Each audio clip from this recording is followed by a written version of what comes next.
Aviam, la situació que teníem era que teníem molta maquinària perquè hem apostat per metodologies digitals i tecnologies i ens trobàvem amb megas que no arribava a 2 megas, amb el que si volíem connectar-nos en un moment determinat és que no es carregava absolutament res.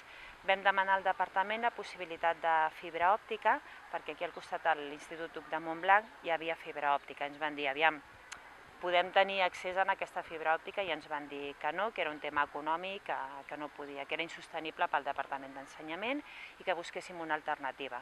Ho vaig exposar al Consell Escolar d'aquí de l'escola i a través de l'AMPA va haver-hi una mare que va dir aviam, que ella també estava mirant possibilitat de casa i de fer algun tipus d'instal·lació que tingués també més banda i que, i un cop mirat, ens va oferir la possibilitat de contactar amb aquesta gent, que gràcies a l'antena gran que ells tenen en el terrat nosaltres també poder tenir més connectivitat. La sorpresa que va ser que ens va fer una petita instal·lació amb una prova de 15 dies i cada 1 i mig vam passar pràcticament entre 20 i 30 megas, amb el que de cop se'ns va obrir el cel, amb tot el tema de tecnologies i més amb tota la inversió que havíem fet, que havíem apostat com a escola.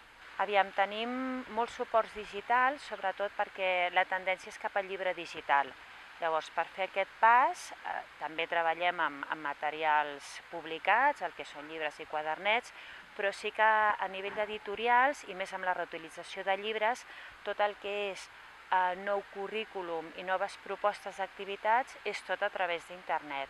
Llavors els accessos eren inaccessibles, precisament ni amb pantalles digitals ni amb res. Hi ha moltes coses que són del moment i més atenent a les necessitats dels alumnes i aquesta part de l'espontaneïtat que et podia donar, doncs per què ara no obrim, ens connectem, mirem per satèl·lit, mirem aquesta pàgina, mirem aquesta web, tota aquesta possibilitat no hi era, i ara ja, afortunadament, doncs sí.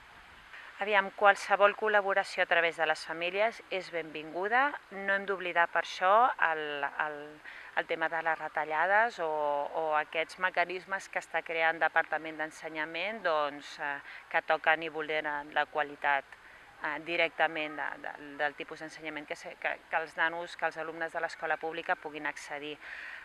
Una mostra és aquest exemple que em comentes, una altra mostra és a través de la Susana de l'AMPA també, a nivell del Ramon Llull.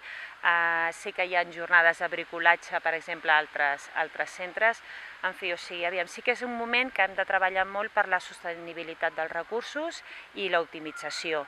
I això no treu que no es continuï lluitant perquè els alumnes no perdin més drets que ja els han perdut. I els professionals també, evidentment. O sigui que qualsevol iniciativa a través d'associacions, no únicament de les AMPA, sinó de diferents entitats, en aquest cas de Rubí, benvinguda sigui, i tant.